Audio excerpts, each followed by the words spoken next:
During the 40s, 50s and early 60s, the Western genre was the king of Hollywood. In large part, it was for practical reasons initially. Hollywood was surrounded by locations that were perfect for making Westerns. Beautiful backdrops, desert locations.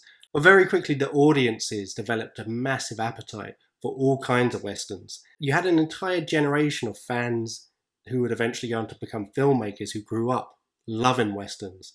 But by the time of the late 60s, the love for the Western genre had all but dried up. As you had the likes of John Carpenter and other famous directors from his generation starting to make films, the very reason they wanted to make movies in the first place, to make Westerns, was no longer an option. Hollywood had zero interest in financing big Westerns, and the only ones you were getting were low-budget niche Westerns. A lot of the time, the only reason they'd get made is because they'd have a tiny budget or because they had star power. Clint Eastwood made a bunch of Westerns during the 70s and early 80s, and some of them were really successful. But it was the exception to the rule, and it was more to do with his star power.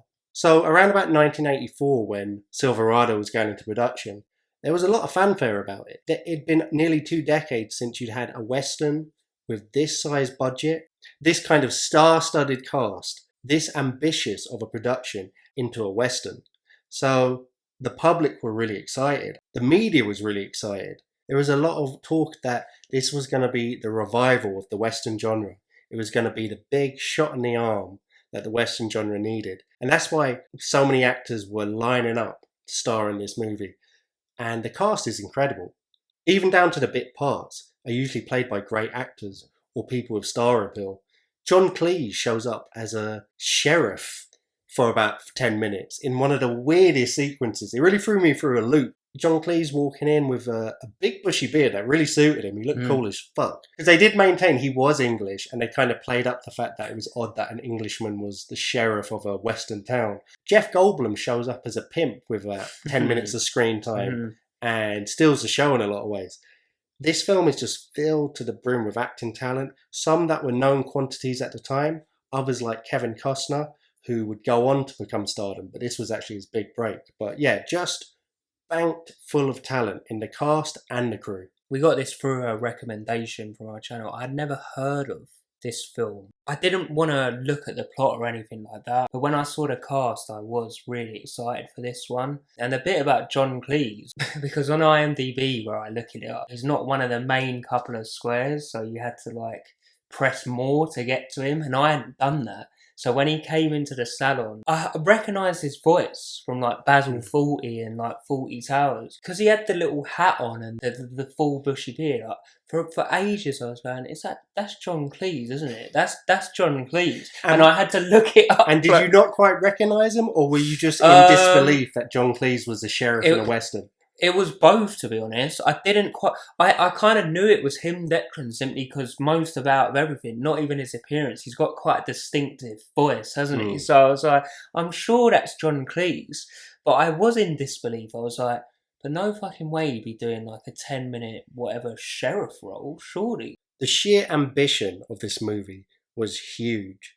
You had the actual Western town for Silverado was made up of 40 buildings. It had a construction crew of 140 people. The movie itself had a cast of 54 plus 500 extras. And there was a huge task of designing and preparing all the costumes.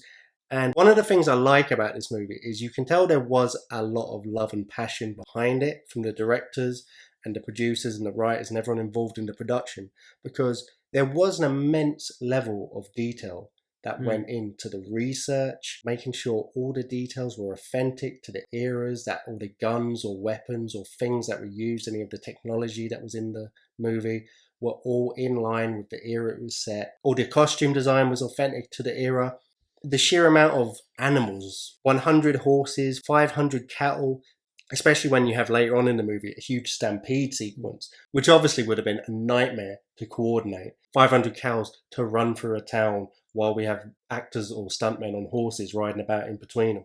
Early on in the story, it sets up the tone of the movie really well. You open up with Emmett waking up to being ambushed, gets in a shootout with the guys, manages to outsmart them by throwing his gun on a hot hob so that it starts shooting to distract him long enough to take out all the gunmen. He wanders off and discovers Payton out in the middle of the desert. dying of thirst. All his clothes have been He's taken. in his pajamas. His horse has been taken, Yeah. which is the only thing he seems to care about. An early indication that he's got a real affinity with animals and quite a good-natured person. They just basically become pals and decide to ride into town together. So straight away, you get this world building that in this version of the Western, probably maybe for the time, there was a level of brutality and authenticity brought to it. You know, it opens up with a shootout without warning or context. But it also has a quite nearly cartoonish approach to things. Yeah. Despite being made in the modern times, it's very much still steeped in the old aura of the West, where it was noble men who did good and they stood up for people and did right when they saw bandits doing bad and this, that and the other. So that's the vibe it's going for. And the world and the tone was consistent throughout, but I wasn't blown over by the tone. It was consistent, but it was consistently kind of underwhelming for me. See, the thing that kind of put a dampener on this film for me is they tried to have too much of a comedic aspect to everything. The subject matter in it was serious, as we'll talk about later on, but the characters just seemed like I just couldn't get into or grow to love any of the characters because I just felt Declan, and I don't know if the director deliberately done it like this. I don't think so. He just made them like bumbling idiots. Do you reckon? I didn't get that vibe at all. What I got, I didn't feel like it had comedic elements, like early on where Kevin Kline playing Payton gets into town and he's walking around in his red long johns. Yeah. They look how comfy did they as well. I'd keep the original onesies. Yeah. But he was wandering around town, and then everyone's kind of looking at him like, "Why is that guy got no clothes on?" And then he spots the man who took his horse and shoots him dead. And then he's sort of like sucking face with the horse in front of all the shocked townspeople until he proves it is his horse. But there wasn't a comedic tone throughout. There's a level of cheese and goofiness at play. I think that was less about the director's vision and more about just what 80s movies was like in general. Going back to what you said about him shooting the guy, it's like this sequence, he's in his long johns and he goes for his holster and his holster's not there, and then he goes into a shop and what can I get with this $1 at which my friend who I've just met has generously given me this money and said I'll pay him back. You can't get it, have this rusty old gun. Then the guy shoots at him 3 times and misses, and he shoots him once and he dies. And then, as you said, he starts basically getting with his horse in the middle of the town. And I'm like, when the opening doesn't snare me and I kind of get put off, I find it hard to readjust. So maybe I didn't give it the time in that it deserved in that respect. Do you know, I don't necessarily agree with everything you're saying, but when the opening doesn't work, it can take half the movie for you to recover from. You end up having a prejudice against it for ages. And even if it's a really good movie, it can ruin it for you because you just never buy into it. And at the same time, a great opening can make you stick with a shit movie way longer than you should have done. I actually really like the opening. Between the no context shootout ambush at the start, to Emmett meeting Payton, to Payton going into the gun shop and saying, "Can I borrow a gun?" He's like, "This is a gun shop. They're for sale. Buy a gun." Everything from there up until they meet Jake, played by Kevin Costner, Emmett's brother, who they've gone to this town to meet up with before they head on to Silverado. And then on to where the three meet Mal, played by Danny Glover, who is, a black guy. It's interesting, during this period, you had Westerns and 80s movies in general finally started to acknowledge the plight of black people. But it was still sugar-coated. There was a couple of racists, but most of these guys were nice to him and standing up for him. Which, I wasn't in the Old West. I don't know. It must have been going on. I think sometimes we think of the 60s, obviously, as being filled with racist people. And you kind of and obviously it was, but you disregard the fact that there was so many people marching and fighting against it. So maybe that was going on in the Old West, but I just don't feel like it was. And I certainly don't feel like it was as straightforward and sugar-coated as it's presented in the film. But that was just 80s filmmaking. It was an important part in the first step to get to the point where you can have 12 Years a Slave. You couldn't have done that in the 80s. You need to give it to the mainstream in bite-sized chunks. So this is one bit of film that I've got to give it credit for, because when Danny Glover's character comes in, he's just looking for a drink, and firstly I was shocked it was Danny Glover. I was like, he's getting too old for this shit. He comes in and I was like, are they going to say anything? Because I was thinking to myself, there must not have been a lot of black people around at that time. Are they going to do something racist? And I'm glad that they did kind of cover that. And they did cover it, but it felt like they kind of just ticked it off. Mal, Danny Glover, was the one character I really did buy into in this film. I loved him. I think a big part of that is just the fact that he's Danny Glover, so you love him. Like he's just a really charismatic, likeable guy. You always like Danny Glover. I even love Predator 2. I don't know why everyone hates it. I love Danny Glover in that movie. But I think part of it is because he is the most personal and interesting catalyst. Emmett and Jake are going back to see their family. That's why they're heading to Silverado. Turns out Mal's also going back to Silverado to visit his parents. But when he gets there, his mum has passed away and his dad has been cast out of his own home by local bandits and bullies. And he says, like, I'm living like a cat up in the mountains, like a rat boy, scuttling about to make ends meet. And you see, like, that's horror. Like, he's come back, his mum's dead, his dad's living like a little rent boy running about. Then his dad gets murdered because he stands up for him. His catalyst in the movie for hating the gang and the corrupt sheriff of Silverado is the biggest. It's the most pertinent, it's the most significant. That's my main criticism about this film, I think, is there's a huge, amazing cast, this amazing 40 building set town they've made, all this incredible costume design, all these things going on, and most people don't really have anything to do. People are kind of just wandering about. It feels like Kevin Costner and some of the other actors, it's fun when they first are in the other town and they're trying to break Kevin Costner out of prison, and it's, he's always getting off with the ladies in town because he's a good looking fella, and he's, kind of plays a male bimbo in this. I guess this was his big break, so I guess Hollywood hadn't really figured out that he was a leading man yet. Once everyone gets to Silverado, it just feels like they're kind of wandering about. Someone goes over here, someone meets this person.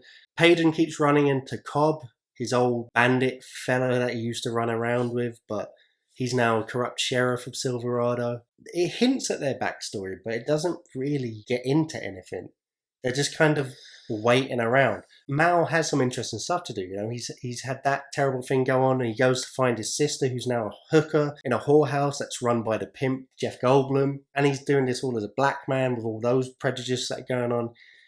Everyone else is just kind of meandering about. It's just, I did find myself enjoying the movie because I love Westerns. And if you hit the beats of a Western, I'm going to get something out of it. But I wasn't engaged with anyone. I didn't really care about any of the characters. I didn't care when you have the big final showdown because that little kid gets kidnapped. I was just a bit like, okay. We've had some scenes with that kid, and so I guess they've done all the work technically to set up that they'll care about the kid and we should care about the kid. So they're all going to get together and have the big showdown to rescue the kid. But I felt nothing. I didn't feel anything about it. I didn't care. I cared about Mal and I cared about his sister, and she gets shot at one point. She's unwell and Mal has to try and protect her, but he's also sneaking around trying to save everyone else when they're getting ambushed. But outside of him, I just didn't give a shit. I liked Payton's character because Kevin Kline's so charismatic. Yeah. But again, he was just kind of wandering about. And I didn't even realise till the end that he was kind of the big main hero. But all this takes roughly an hour and a half, an hour 45 to get to. And by then, all they're meandering about and then end up in I think it's called the Midnight Star Bar. And then that will repeat again later on where they'll be like, race you for a drink. And then in comparison, like if you look at A Fistful of Dollars, the man with no name rides into the deserted town. He meets the guy that puts him up. I forgot his name. He's hardly in it. There's hardly any dialogue with it. But when he gets captured and hung up, you really care about him. And that takes like half the time to do it. So I don't think this was... I see what they're trying to do, or saw what they're trying to do, but it just either wasn't executed properly or it didn't come out well for me. And because you love that character and you believe the relationship that develops between him and Clint Eastwood. But I'll give you another comparison in a different way. Tombstone, a film we reviewed not that long ago, has the same sort of feel and pace in a lot of ways. There's a lot of just going about your life, clashes every now and then, but it's a slow build up to any level of violence because it's grounded in the real world. There's a lot of people just sitting around gambling or sitting around drinking late night and having conversations and swapping stories or meeting people and just doing this, doing that, setting up a business. A lot of meandering, but it's fucking great. So I don't think it's actually fair that we're criticizing the fact that they meander about, because I love that in Tombstone. I guess it's the execution, and all in all, the whole film does feel soulless to me. I can see the amazing production values. I can see the great cast. Like, I was enjoying it. Like, John Cleese pops up. Holy shit. Then there's a cool shootout and there's a race. And then Jeff Goldblum pops up and he's a pimp. And is he good? Oh no, he turns out to be bad. And he's got some cool lines. And this happens. There's a shootout. They rescue this guy. A big building goes on fire. There's the final I meet at one end of the street, you meet at the other end of the street, shootout between Payton and Cobb. Sometimes a movie will end and you'll be pissed off because maybe it ruined it at the end, or you'll be thinking about it for days after because the hero lost and the bad guys won, and it makes you really think about it, or it will leave it ambiguous and you'll think, oh, did he ride off? And the end of Dances with Wolves, where you're like, oh, I want to know, like, where did they go? Did he go off and he married that woman? And were the tribe okay? What happened? This movie just left me, and I just sat there feeling like that was a Western. I can confirm categorically that was a Western. Western-y stuff happened, but it gave me no emotions.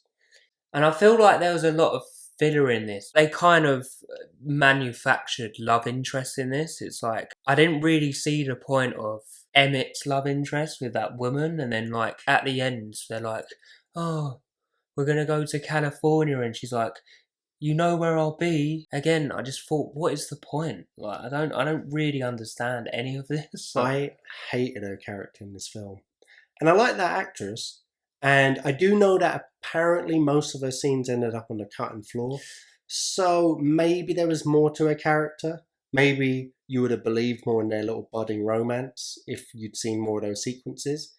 But to me, after 2 or 3 scenes that she showed up, I was like, oh, okay, so it's this character where it's a female role where she has nothing to do.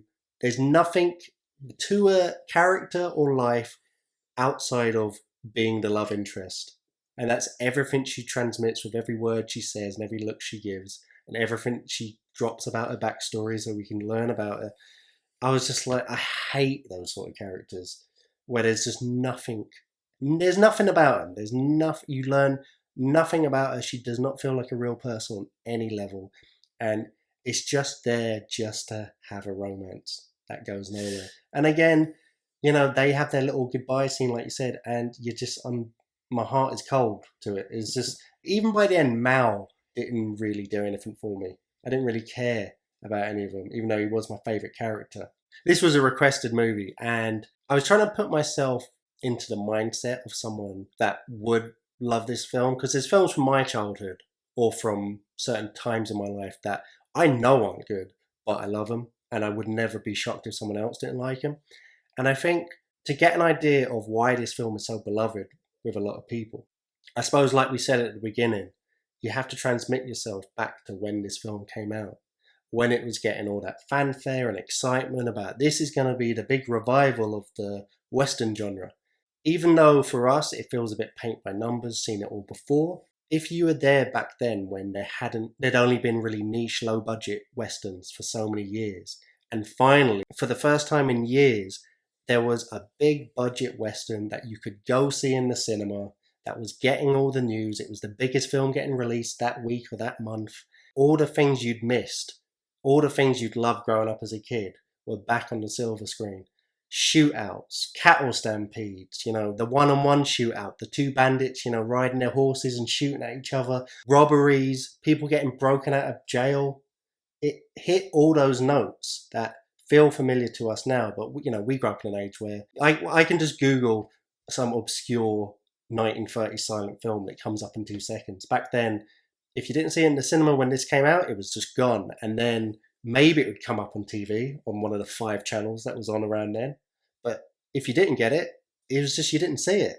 So these were precious in a way we just don't get or appreciate. So I totally get why this film would have such a big place in your heart. But For me, as a spoiled 30-year-old who grew up in the noughties, it doesn't fill my heart with anything. It has no place in my heart. I enjoyed it, probably wouldn't recommend it to anyone. Having said that, you did see more westerns in the 80s after this. Things like Young Guns, which was a big hit, but it was the MTV western, which I suppose was fun. And I know people have love for Young Guns as well, but I don't think it stands up. 5 years later, Dances with Wolves comes out. And I feel like this is the film that came good on the promise in the build-up to Silverado that the media drummed up and audiences drummed up. Dances with Wolves set the tone for the modern Western. You can see its influences in its kind of naturalistic, authentic approach in Unforgiven, the assassination of Jesse James by the coward Robert Ford, Tombstone. It set the tone for what Westerns would be, and I felt people were able to take Westerns seriously again. It went back to a time when the 40s, 50s Westerns, part of what made them so great was that you could really explore the big ideas of life because you simplified life down to this scale. Small town, not many people in your life, not many options, brutal law and order. And interestingly, considering that Kevin Costner got his big break in Silverado, and that therefore gave him the career which eventually allowed him to be in the position to direct Dances with Wolves, in a lot of ways, Silverado did come good on having a legacy and reviving the Western genre. It's never going to get to its peak, its heyday of the 40s and 50s level of popularity, but even cinema itself is nowhere near its peak of popularity that it had back then. It's too watered down with podcasts and TV and different media content. It gave the foundation for other big, ambitious Westerns, which eventually did hit the right tone and did hit the right quality. Dances with Wolves was the highest grossing Western of all time. It grossed over 400 million. It won a slew of Oscars. Silverado barely made its budget back. And it was a big budget for the time, especially for a Western. So I feel like in that way, Silverado did come good on its promise, just not in the way the fans and the media and the crew and the cast would have hoped. I appreciate all the efforts they put into it. Like, the sets were fantastic, the authenticity, all the costumes, and especially I did like the way they made Silverado buzz in, and it looked like if you was there, it'd be a great place to be in, apart from all the various shootings. I appreciate all that. I just felt like I just couldn't get into this film. I just didn't have any affiliation or care about the characters, and if I'm brutally honest, I found it to be a bit boring. I've seen so many Western films, all guns blazing, all action. I found it difficult to cope with the filler bits, and I'm going to tell the truth, I lost concentration at some points of the film. I will watch this film again. I don't recommend it, but I'm going to watch it again, and I'm looking forward to it. Now that I know what it is, I know what I'm getting, I'm just going to watch it when I feel like enjoying a non-demanding Western, a Western I can put on in the background with a great cast, big production values, shootouts every now and then, and I don't really care what's happening or when it's happening or what order it's happening in. The last thing I want to say is, firstly, no one tries to make a bad film, so obviously, and it's one of the hardest things to do, you have so many variables. If a writer's writing, they just write, and maybe an editor comes in, changes a few things. This film had 200 people on set, let alone all the editors beforehand, all the production designers beforehand, producers calling, this, that, and the other, a million different actors having their little input. There's so many things that can make or break a film. It's so hard to do, and no one tries to make a bad film. And I totally can see the passion that went into this film. This director went on to make good Westerns. So clearly he knew how to do it, or he could do it. It just didn't happen, in my opinion, this time. And the other thing is that people that are, older or remember the film coming out, I totally get that connection you have with a film. I know there's films from when I was a kid that are shite if I watched them with my adult eyes for the first time, but it always has those feelings associated with it. So I will always love that movie, and it brings you back to that age, and it brings you back to that time in your life. So I totally get it. It just doesn't do it for me. See you next week. We'll be back!